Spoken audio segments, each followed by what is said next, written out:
හෙද සේවයේදී අප කිසි විටකත් රෝගියෙකුට බය වෙන්න එපා. ඔක්කොම හරියයි. හෝ ඔබට හොඳ වෙයි. වැනි හිස් සහතික කිරීම ලබා නොදිය යුතුයි. ඒ වෙනුවට විශ්වාසය දිනාගත හැකි ඔවුන්ගේ බිය දුරු කරන මෙම කරුණු 5 භාවිතා කිරීමට පුරුදු වන්න. 3. අපි ඔබ ගැන ඉතාම හොඳින් සොයා බලනවා. රෝගියෙකු රෝහල්ගත වූ විට ඔවුන් පසුවන්නේ දැඩි අනාරක්ෂිත හැඟීමකිනි. ඔබ ඔවුන් හොඳින් රැකබලා ගන්නා බව පැවසීමෙන් ඔවුන්ට විශාල සහනයක් දැනේ. 2. මම මේ මුළු කාලය පුරාම ඔබත් සමග ඉන්නවා. තමන් තනි වී නැති බවත් අවශ්‍ය ඕනෑම මොහොතක ඔබ ඔවුන් අසල සිටින බවත් රෝගියාට හැඟවීම ඉතා වැදගත් වේ. 3. දැන් සිද්ධ වෙන්න යන දේ මම ඔබට පැහැදිලි කරන්නම්.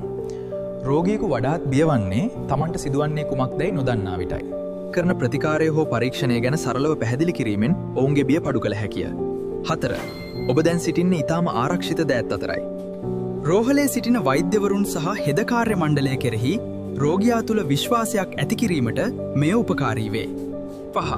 අපි මේ දේවල් එකින් එක සෙමින් කරමු. එකවර සියල්ල ගැන සිතා කලබල වන රෝගියාට අපි පියවරෙන් පියවර ඉදිරියට යමු යන්න පැවසීම මනස සංසුන් කිරීමට මහෝපකාරී වේ. මතක තබා ගන්න රෝගියෙකුට අවශ්‍ය වන්නේ හුදු වචන පමණක් නොවේ.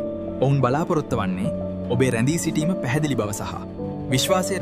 මෙම ගුණාංගවලින් යුත් හෙද සේවයක් සැපීමෙන් රෝගීන්ගේ සුවය ඉක්මන් කිරීමට ඔබට හැකියාව ලැබෙනු ඇය.